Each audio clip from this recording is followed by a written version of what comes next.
Chapter 7, Monday, August 22nd, 1977. At 9 o'clock Monday morning, Jenny came to visit the Annandale camp, and she brought with her a sturdy, yard-high canary cage. Mark laughed when he saw her carrying it out of the woods. "What's that for?" "I guess you'd always bring a gift," she said. "What will we do with it?" She put it in the boy's hands as Paul kissed her on the cheek. Mark grinned at her through the slender gilded bars. "You said you wanted to bring your squirrel to town this coming Friday. Well, you can't let him loose in the car. This will be his travel cage. He won't like being penned up. Not at first, but he'll get used to it. He'll have to get used to it sooner or later if he is going to be your pet," Paul said. Ryan nudged her brother and said, "For God's sake, Mark, aren't you going to say thank you? Jenny probably looked all over town for that." The boy blushed. "Oh, sure, thanks. Thanks a lot, Jenny." "Raya, you notice there's a small brown bag in the bottom of the cage. That's for you." The girl tore open the bag and smiled when she saw the 3 paperback books. "Some of my favorite authors, and I don't have any of these." "Thanks, Jenny." Most 11-year-old girls like to read nurse novels, romance, perhaps Barbara Cartland or Mary Robert Reinhardt, but Jenny would have made a serious mistake if she had brought anything of that sort for Raya. Instead, one Louis Amour Western, one collection of horror stories, and one adventure novel by Alistair MacLean. Raya wasn't a classic tomboy, but she sure as hell wasn't like most other 11-year-old girls either. Both of these girls were special. That was why, although she had no particular affection for children in general, she had fallen for them so quickly. She loved them every bit as much as she loved Paul. "Oh, yeah," she thought, catching herself in that admission. "You're just bringing with the love for Paul, are you?" "Enough of that. Love, is it? Then why don't you accept his proposal?" "Enough. Why won't you marry him?" "Well, because—" She forced herself to stop arguing with herself. People who indulge in extended interior dialogue, she thought, were candidates for schizophrenia. For a while, the 4 of them fed the squirrel while Mark had named Buster and watched its antics. The boy regaled them with his plans for training an animal. He intended to teach Buster to roll over and play dead, to heel when told, to beg for his supper, and to fetch a stick. No one had the heart to tell him how unlikely it was that a squirrel would ever be made to do any of those things. Jenny wanted to laugh and grab him and hug him, but she only nodded and agreed with him whenever he asked for her opinion. Later they played a game of tag and several games of badminton. At 11 o'clock, Rye said, "I've got an announcement to make.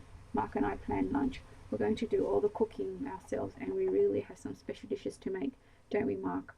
"Yeah, we sure do. My favourite is—" "Mark," Rye said quickly, "it's a surprise."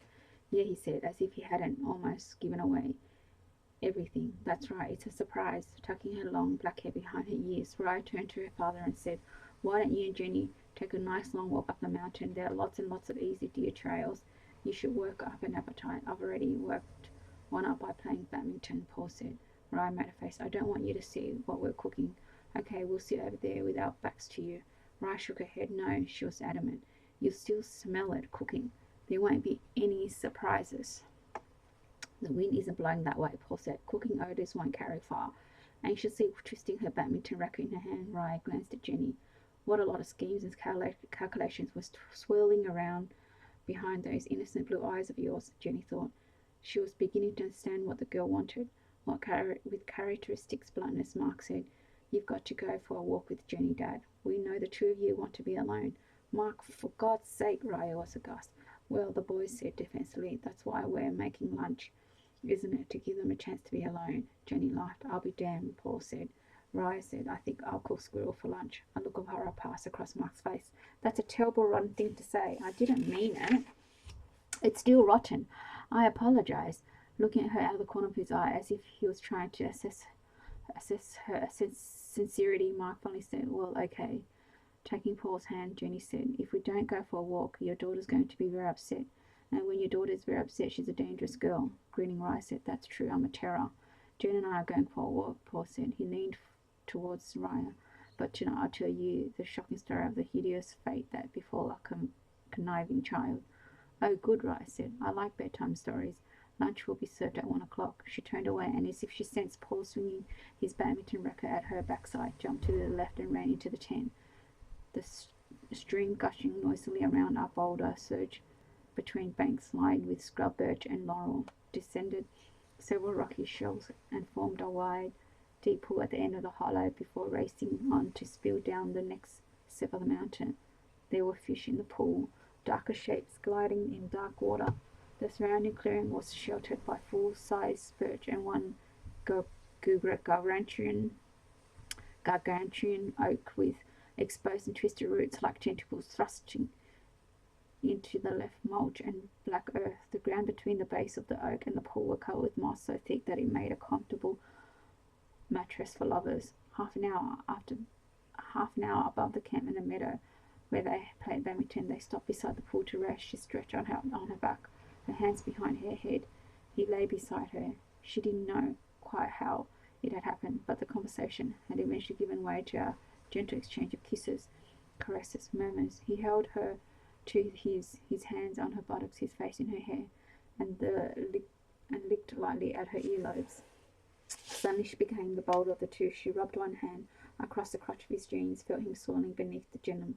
I want that, she said. I want you. Then we can both have what we want. Both have what we want. When they were naked, he began to kiss her breasts. He licked her stiffened nipples. I want you now, she said. Quickly, we can take longer the second time. They responded to each other with a powerful, unique, and utterly unexpected sensitivity that neither of them had ever quite achieved before. The pleasure was more than intense. It was very nearly excruciating for her, and she could see that it was much the same for him. Perhaps this was because they had wanted each other so fiercely, but had not been together for so long, since March. If absence makes the heart grow fonder, she thought, does it also make the genital grow randier? Or perhaps this electrifying pleasure was a response to the settling to the wild land sounds and odours and textures. Whatever the reason, he needed no lubrication to penetrate her. He slid deep with one fluid thrust and rocked in and out of her, down and down, filling her tight within her, moving her. She was transfixed by the sight of his arms. The muscles bulged, each well defined, as he supported himself over her. She reached for his buttock, hard as stone, and pulled him further into her with each galvanizing stroke. Although she rapidly came into her climax, she coasted down from it so slowly that she wondered if there would be an end to it. Abruptly, when the sensation in her had subsided, he grew still. Pinned by the power of his own orgasm, he softly said her name, shrinking within her. He kissed her breast and lips and forehead, then he rolled off her onto his side. She moved against him, belly to belly, and put her lips against the throbbing artery in his neck. He held her, and she held him.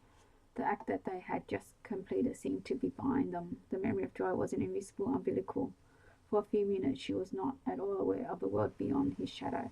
She couldn't hear anything except the beat of her own heart and the heavy drawing of breath from both of them.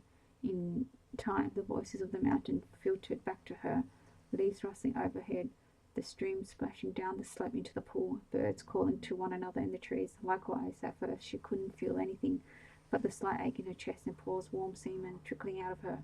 Gradually, however, she realized that the day was hot and humid, and that their embrace had become less romantic than sticky. Reluctantly, she disentangled herself from him and rolled onto her back. A sheen of perspiration filmed her breast and stomach. She said, incredible, incredible. None of them were ready to say more than that. The breeze had almost dried them when he finally braced up on one elbow and looked down at her. You know something? What's that? I've never known another woman who was able to enjoy herself as thoroughly as you do. Sex, I mean. And he enjoyed it. Sure, we had a fine marriage, but she didn't enjoy it quite like you do. You put everything you've got into it. You're not aware of anything but your body and mine. When we make love, you consumed by it. I can't help it if I'm horny. You're more than horny over sex then. It's not just sex, he said. You're not going to tell me that you like my mind too. That's precisely what I'm going to tell you. You enjoy everything. I've seen you save a glass of water like some people do good wine. He drew a finger down the line between her breasts. You've got a lust for life, me and Van Gogh. I'm serious. She thought about a friend of college used to say the same thing. You see, if it's true, she said, the credit belongs to my father. Oh, he gave me such a happy childhood. Your mother died when you were a child. She nodded, but she went in her sleep, a cerebral hemorrhage. One day she was there, gone the next. I never saw her in pain, and that makes a difference to a child. You grieved, I'm sure you did, for a while, but my father worked hard to bring me out of it. He was full of jokes and games and stories and presents, 24 hours a day, 7 days a week. He worked just like you did to make your kids forget Annie's death. If I could have been as successful as that as Sam evidently was with you. Maybe he was too successful, she said. How could that be? Sighing, she said, sometimes I think he should have spent less time making my childhood happy and more time preparing me for the real world. Oh, I don't know about that. Happiness is a rare commodity in this life. Don't knock it, grab every minute of it that's offered to you, and don't look back. She shook her head, unconvinced. I was too naive, a regular Pollyanna, right up through my wedding day. A bad marriage can happen to anybody, wise or innocent. Certainly, but the wise aren't shattered by it. His hands moved in lace circles on her belly. She liked the way he touched her. Already, she wanted him again. He said, if you can analyze yourself this way, you can overcome your hang-ups. You can forget the past. Oh, I cannot forget him. All right, my husband, my troubles. Given time, a lot more time at that. Well then, I'm not innocent anymore. God knows I'm not, but naive. I'm not sure a person can become a cynic overnight, or even a realist. We'll be perfect together, he said, touching her breast. I'm certain of it. At times I'm certain of it too, and that's what I distrust about it, the certainty. Marry me, he said. How do we get around to this again? I ask you to marry me. I don't want to be set up for another fall. I'm not setting you up, not intentionally. You can't live without taking risks. I can try. It'll be a lonely life. She made a face at him. Let's not spoil the day. It's not spoiled for me. Well, it will be for me if we don't change the subject. What could we talk about that's more important than this? She grinned. You seem fascinated with my tits. Want to talk about those? Jenny, be serious. I am serious. I think my tits are fascinating. I could spend hours talking about them. You're impossible. Okay. If you don't want to talk about my tits, we won't talk about them. Lovely as they are indeed. We'll talk about your prick. Jenny, I like to taste it. As she spoke, the soft scent of him swelled and grew hard. Defeated by biology, she said, you're a minx. She laughed and started to sit up. He pushed her back. I want to taste it, she said. Later. Now. I want to get you off first. And you always get your way. I will this time. I'm bigger than you. Male chauvinist. If you say so. He kissed her nipples, shoulders, hands, her navel and thighs. He rubbed his nose gently back and forth in the crinkled hair at the base of her belly. As she rubbed past through her, she said, you're right, a woman should have her pleasure first. He lifted his head and smiled at her. He had a charming, almost boyish smile. His eyes were so clear, so blue, and so warm that she felt as if she were being absorbed by them. What a delightful man you are, she thought, as the voices of the mountain faded away and her heartbeat replaced them. So beautiful, so desirable, so tender for a man, so very tender. The house was on Union Road, 1 block from the town square. A white frame bungalow, nicely kept. Windows trimmed in green with matching shutters. Railed front porch with bench swing and glider and bright green floor. Lattice works festooned with ivy. At one end of the porch, a wall of lilac bushes. At the other end, brick way with borders of marigold on each side. A white ceramic birth bath ringed with petunias, according to the sign that hung on a decorative lamp post at the end of the walk. The house belonged to the Macklins. At 1 o'clock that afternoon, Salisbury climbed the 3 steps to the porch. She was carrying a clipboard with 1,000 sheets of paper fixed to it. He rang the bell. Bees hummed to the lilac leaves. The woman who opened the door surprised him, perhaps because of the flowers that had been planted everywhere, and because of the pristine condition of the property that seemed the work of a singularly fussy person. He had expected the Macklins to be an elderly couple, a skinny pair who liked to punt in their gardens, who had no grandchildren to spend their time with, who would stare suspiciously at him over the rim of their bifocals. However, the woman who answered the bell was in her middle-20s, a slender blonde with the kind of face that looked good in magazine advertisements for cosmetics. She was tall, 5'8" or 9", not delicate but feminine, as leggy as a chorus girl. She was wearing dark blue shorts and a blue and white polka dot halter top. Even through the screen door, he could see that her body was well proportioned, firm, resilient, better than any he had ever touched. As usual, confronted with a woman like one of those who had peopled his fantasies all but his adult life, he was unsettled. He stared at her and licked his lips and couldn't think of a damn thing to say. Can I help you? He cleared his throat. My name's Albert Dayton. I've been in town since last Friday. I don't know if you heard. I'm doing some research, sociological research. I've been talking to people. I know, she said. You were next door at the Solomons yesterday afternoon.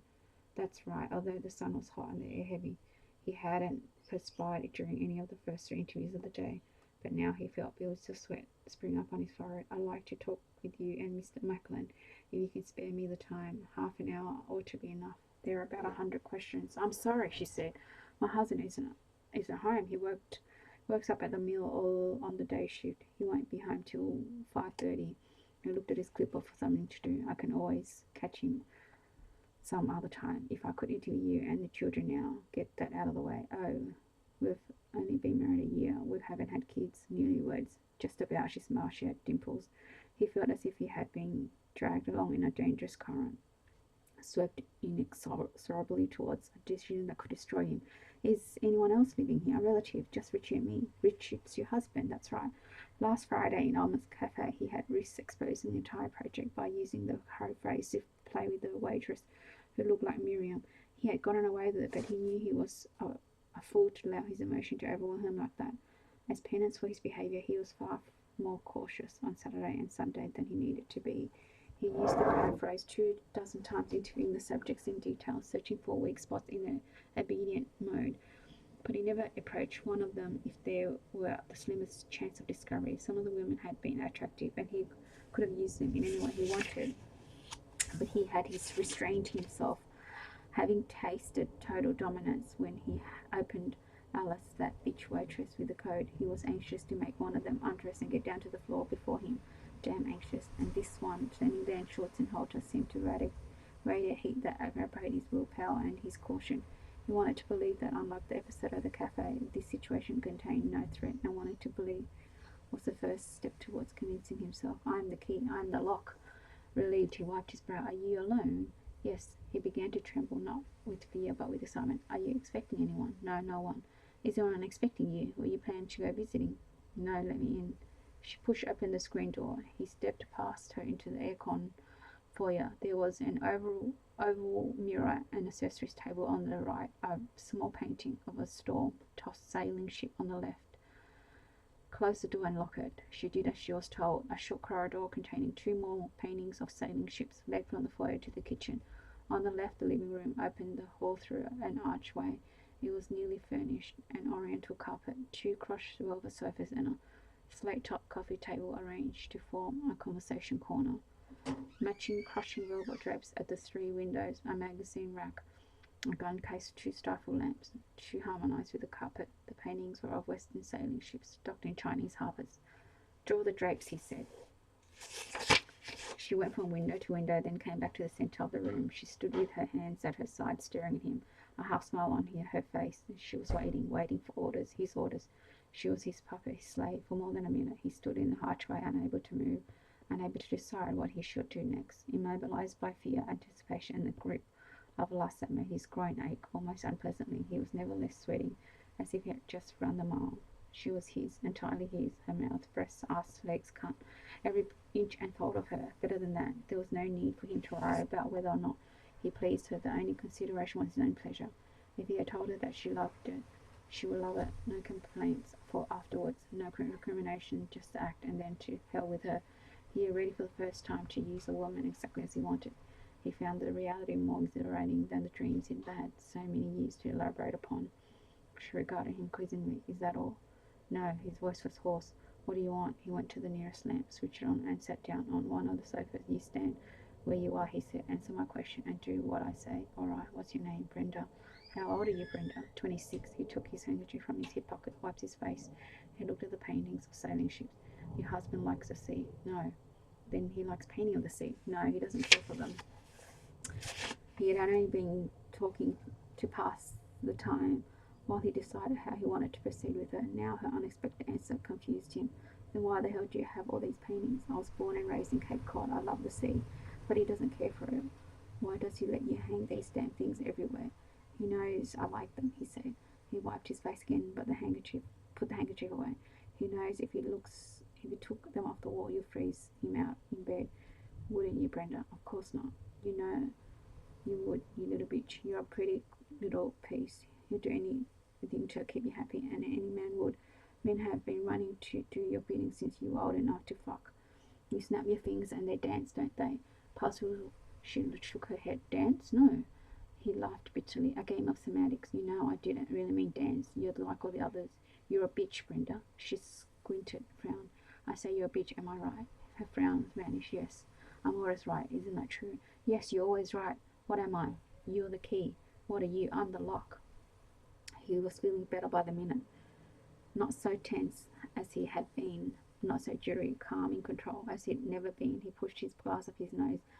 You'd like me to strip you naked and screw you, wouldn't you like that, Brenda? She hesitated. You'd like it, he said. I'd like it. You'd love it. I'll love it. Take off your whole tongue.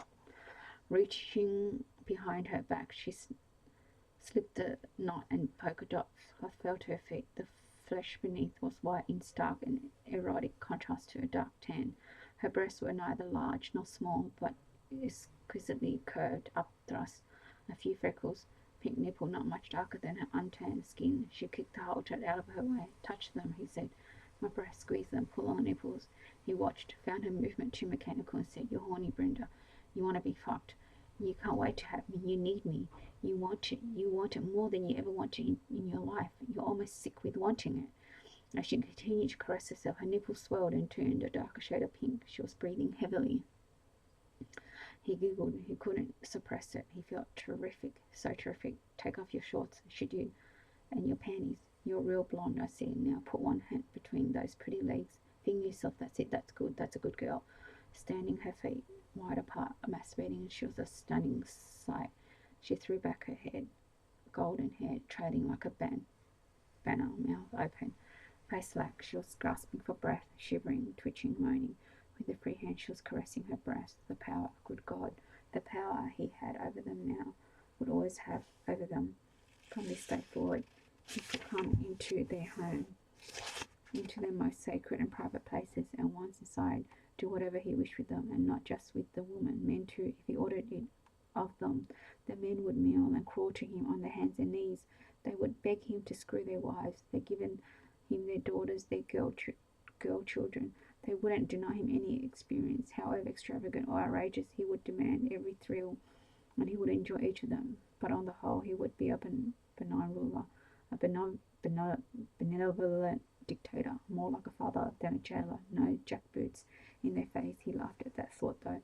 10 years ago, when he was still conducting lecture tours and writing about the future of behavior modification and mind control, he was subjected to extensive ridicule and vehemently condemned from some members of the academic community. In lecture halls, all but forcibly detained. At the end of his speeches, he had listened to countless self-righteous bores droning through homilies about invasion of privacy and the sanctity of the human mind.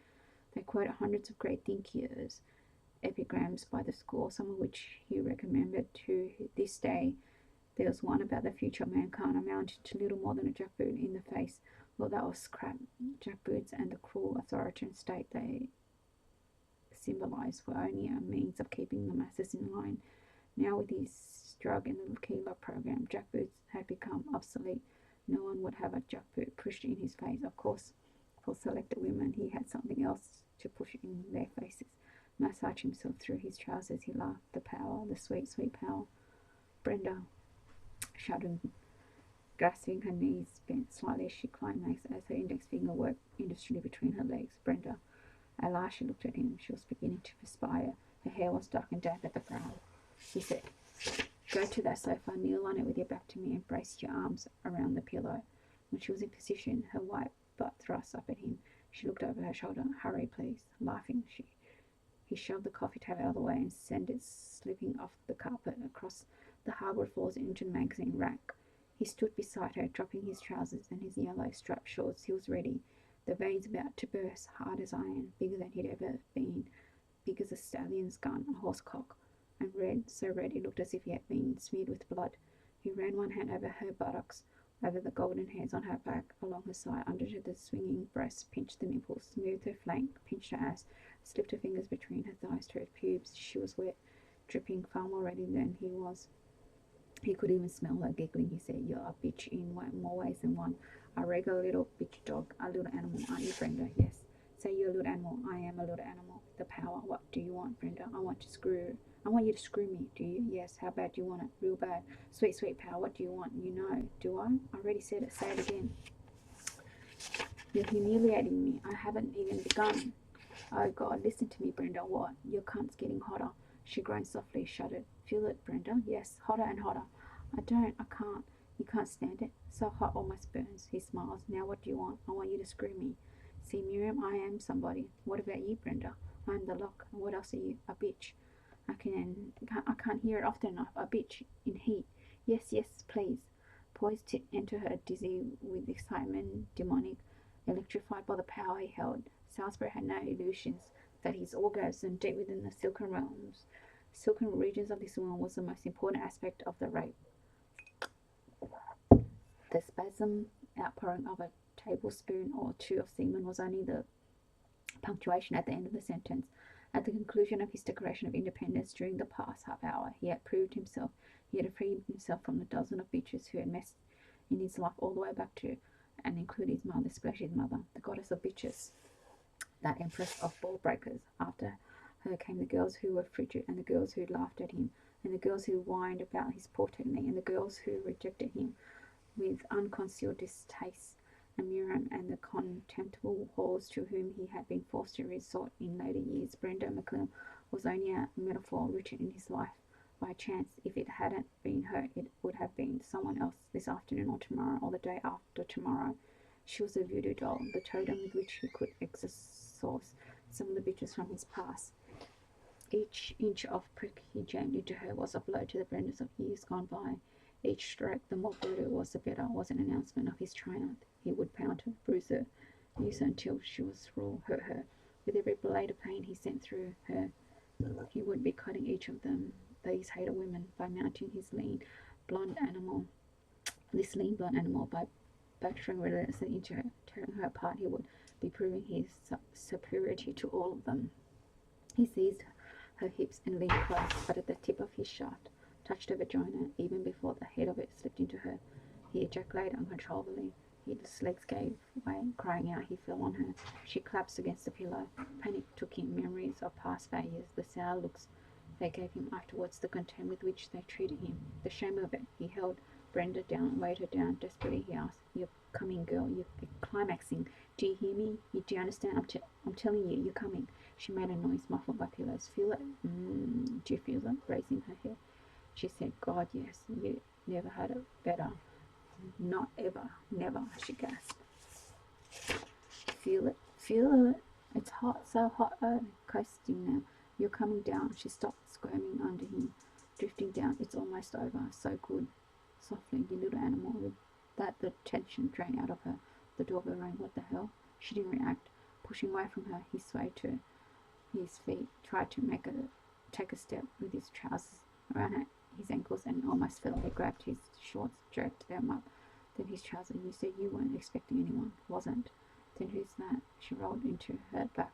She looked sated. "Who's that?" she asked again. "Don't know." "For God's sake, get dressed." She rose dreamily from the couch. "Quickly, damn you!" Obediently, she scuttled after her clothes. At one of the front windows, he parted the drapes a fraction of an inch, just enough to see the portrait. A woman was standing at the door, unaware that she was under observation, in sandals, white shorts, and a scoop neck orange sweater. She was even better looking than Brenda McLean. Brenda said, "I'm dressed." The doorbell rang again. Letting go of the drapery, Salisbury said, "It's a woman. You better answer it. But get rid of her. Whatever you do, don't let her inside." "What should I say?" "If it's someone you've never seen before, you don't have to say anything. Otherwise, tell her you've got a headache, a terrible migraine headache. Now go." She went out of the room. When he heard her open the door in the foyer, he parted the velvet again in time to see a smile touch the face of the woman in the orange sweater. She said something. Brenda replied, and the smile was replaced by a look of concern, filtered through the walls and windows. Their voices were hardly more than whispers. He couldn't follow the conversation, but it seemed to go on forever. "Maybe you should have let her come inside," he thought. Use the code phrase on her, then screw them both. But what if you let her come in and then she discovers she's got a weak spot in her program? Not much chance of that. Or what if she's from out of town, a relative from Bexford, perhaps? Then what? Then she'd have to be killed. And how would you dispose of the body? Under his breath he said, "Come on, Brenda, you bitch. Get rid of her." Finally, the stranger turned away from the door. Salisbury had a brief glimpse of green eyes, ripe lips, a superb profile, extremely deep cleavage in the scoop neck sweater. When she had her back to him and was going down the steps, he saw that her legs weren't just sexy as Brenda's were, but sexy and elegant even without nylons. Long, taut, smooth, scissoring legs, feminine muscles bunching and twisting and stretching and compacting and rippling sinuously with each step. An animal, a healthy animal, his animal, like all of them now. He's at the end of the Macklin property. He turned left into the searing afternoon sun, disordered by waves of heat rising from the white concrete sidewalk, soon out of sight. Brenda came back into the living room. When she started to sit down, he said, "Stand in the middle of the room." She did that, hands on her side. Returning to the sofa, he said, "What did you tell her?" "That I had a migraine headache." "She believed you." "I guess so. Did you know her?" "Yes." "Who was she?" "My sister-in-law. She lives in Black River. Has almost all her life. Quite a looker. She was in the Miss USA contest. Oh, what was that? 12, 13 years ago. Still looks 22. She's 35. She really came in third. Big disappointment, I bet. For Black River, she didn't mind. She didn't. Why not? Nothing bothers her. Is that so? She's that way. Always happy. What's her name? Emma. Last name? Thorpe. Thorpe. She's married. Yes, he frowned. To the cop. He's the chief of police. Bob Thorpe. That's right. What's she doing with him? She was baffled. She blinked at him. Cute little animals. He swore he could still smell her. She said, "What do you mean?" "What I said." "What's she doing with him?" "Well, they're married. A woman like her with a big dumb cop." "He's not dumb," she said. "Looks dumb to me." He thought about it for a moment. Then he smiled. "Your maiden name's Brenda Thorpe?" "Yes." "Bob Thorpe's your brother?" "My oldest brother." Poor Bob. He leaned back in the sofa and folded his arms on his chest and laughed. "First I get to kiss his sister, then I get to get his wife." She smiled, certainly nervously. "I have to be careful, don't I?" "Careful," she said. "Bob may be dumb, but that he's big as a bull." "He isn't dumb," she insisted. "In high school, I dated a girl named Sophia." She was silent, confused. "Brenda Brookman. God, I wanted her. Loved her. Love's a liar, myth. It's bullshit. I just wanted to screw her. But she dropped me after a few days and started going on with this other guy, Joe Duncan. You know what Joey Duncan did after high school?" "How would I know? He went to junior college." "So did I. Took criminology for a year. He majored in history." "He flunked out, not me. Ended up with the hometown police, just like my brother." "I went to Harvard." "Did you really?" "I was already a better dresser than Joey was. Besides that, he was as dull as a post. I was much wittier than he was. Joey didn't read anything but the jokes in Reader's Digest. I read the New Yorker every week. I don't like either one." In spite of that, Sophia preferred him. "But you know what? It was in the New Yorker that I first saw something about subliminal perception back in the 50s. An article, editorial, maybe a little snippet at the bottom of the column. I forgot exactly what it was, but that's what got me started. Something in the New Yorker." Brenda sighed, fidgeted. "Tired of standing a little?" "Are you bored?" "Kind of, bitch." She looked at the floor. "Get your clothes off." The lovely power heels filled with it, brimming with it. But it had changed. At first that seemed to him like a steady, exhilarating current. Part of the time it was still like that, a soft humming inside of him. Perhaps imagined that nevertheless electrifying a river of power in which he sailed in complete command. But occasionally now, for short periods, it felt not like a constant flow, but like a continuous and endless series of short, sharp bursts. The power, like a submachine gun, tat tat tat. The rhythm of it affected him. His mind spun, thoughts advanced, no thought finished, leaping from one thing to another. Joey Duncan, Harvard, Keylock, Miriam. His mother, dark eyed, Sophia, breast, sex, Emma Thorpe, bitches, Dawson, Brenda, his growing reflection. His mother, Klinger, Brenda, Camp, the power, Jack Boats, Emma's legs. What now? She was naked. He said, "Come here, little animal. Get down on the floor on your knees." She got down. "Beautiful animal. You like me?" "You'll do until what?" "Until I get your sister-in-law, Emma. I'll make him what?" "Who? That dumb cop?" "He isn't dumb. Lovely ass. You're horny, Brenda." "I'm getting hot like before." "Of course you are. Hotter and hotter." "I'm shaking." "You want me more than you did before." "Do it to me." "Hotter and hotter." "I'm embarrassed." "No, you aren't." "Oh God, feel good. So good. You don't look at all like Miriam." "Who's Miriam?" "The old bastard should see me now." "Who's Miriam?" "He'll be outraged. Quote the Bible." Who would?" "Dawson. Probably can't even get it up." "I'm scared," she said suddenly. "Of what?" "I don't know." "Stop being scared." "You aren't scared." "Okay." "Are you scared?" She smiled. "No." "You going to screw me?" "Batter the hell out of you." "Hot, aren't you?" "Yes, burning up." "Do it. Now." Klinger and his damn chorus girls. Klinger? Probably queer anyway. "Are you going to do it?" "Tear you up, big as a horse." "Yes, I want it. I'm hot." I think maybe Miriam was queer. Tat tat tat. At 5 o'clock Monday morning, Buddy Ballerini just out of bed, with 7 hours to pass before he had to report to work at the mill. Went to Edison's store to see if any new magazines had been put on the rack. His favorite were the ones that had a lot of pictures in the People, Travel, Nevada, Arizona highways, Vermont Life, a few of the photography journals. He found 2 issues that he didn't have and took them to the counter to pay for them.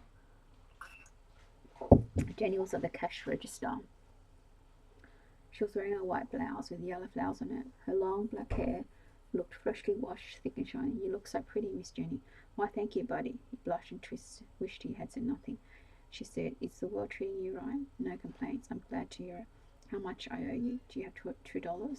He thrust a hand into her pocket, came out with some change and rumpled bills. Sure, here. You got 3/4 in change, she said. I thought they cost more. Now you know you get a discount here. I'll pay. Don't want special treatment. We're a close friend of the family, she said, shaking a finger at him. We'll give discounts to all close friends of the family. Sam would be angry if you didn't accept that. You put those quarters in your pocket. Well, thanks. You're welcome, buddy. Is Sam here? She pointed to the curtain doorway upstairs. He's getting dinner. I ought to tell him. Tell him what? She said. About this thing I saw. Can't you tell me? Well, better him. You may go up and see him if you like. The invitation frightened him. He was never comfortable in other people's houses. You have cats up there? Cats, no. Pets. No pets at all. He knew she wouldn't lie to him, but then cats turn up in the most unexpected places. 2 weeks after his mother died, he was asked to visit the parsonage. Reverend Potter and Mrs. Potter had taken him straight to the parlour where she had served homemade cakes and cookies. He sat on the divan, knees together, hands in his lap. Mrs. Potter made hot chocolate. Reverend Potter poured for everyone. The 2 of them sat opposite Buddy in a pair of wing-backed chairs. For a while everything was so nice. He ate the gingerbread and the little cookies with red and green sugar on them, and he drank the cocoa and smiled a lot and talked a little, and then a big white furry cat leapt over his shoulder onto his lap, claws digging in for the instant from his lap to the floor. He didn't even know that had a cat was that fair not to tell him it had crept into the windowsill behind the divan. How long had it been there? All the while he ate, paralyzed with fear, unable to speak, wanted to scream. He spilled his chocolate on the carpet and wet himself, peeing in his pants right on the preacher's brocade divan with what a stain. It was awful. An awful day. He never went back there again, and he stopped going to church as well, even if he wanted to get hell for that. Even if he might go to hell for that. Buddy, she startled him. What? Do you want to go upstairs and see Sam? Picking up his magazine, he said, No, I'll tell him some other time, not now. He started towards the door. Buddy, he glanced back.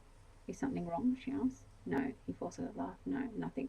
Will's treating me okay. He hurried out the store on the other side of the main street. Back in his 2-room apartment, he went to the bathroom and peed, opened a bottle of Coca-Cola and sat down on the kitchen table to look at his magazines. First thing, he paged through both of them, searching for articles about cats and pictures of cats and advertisement for cat food. He found 2 pages in each magazine that offended him, and he tore them out at once, regardless of what was on the back of them. Methodically, he ripped each page into hundreds of tiny pieces and threw the resultant heap of confetti into the wastebasket. Only then was he prepared to relax and look at the pictures. Halfway through the first magazines, he came across an article about a team of skin divers who were listening to him trying to uncover an ancient treasure ship. He couldn't read more than 2 words out of 5, but he studied the pictures with great interest and suddenly was reminded of what he had seen in the woods that night, near the mill, when he was taking a peely at 4:45 in the morning, on the day he'd so carefully marked on his calendar. Skin divers coming down from the reservoir carrying flashlights and gun. It was such a silly thing. He couldn't forget it. Such a funny, such a scary thing. They didn't belong where he had seen them.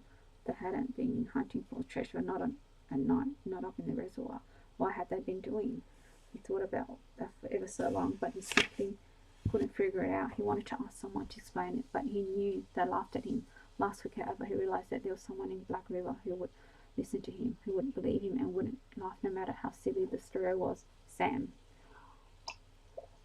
always had time for him. Even though his mother died, Sam never made fun of him or talked down to him or hurt his feelings. Furthermore, so far as Buddy was concerned, Sam Edison was easily the smartest person in town. He knew just about everything, or Buddy thought he did. If there was anyone who could explain to him what he had seen, it was Sam. On the other hand, he didn't want to look like a fool in Sam's eyes. He was determined to give himself every chance to work out the answer first. That was why he had delayed going to Sam, since he had remembered him last Wednesday. A while ago in the store, he finally was ready to let Sam take over his thinking for him. But Sam was upstairs in rooms that were unfamiliar to Buddy, and that raised the question of cats. Now he had more time to puzzle it out of his own. If Sam was in the story, that next time Buddy was there, he would tell him the story, but not for a few days. He sat in the patterned late afternoon sunlight that came through the curtain, drank Coca-Cola, and wondered. Thanks for listening.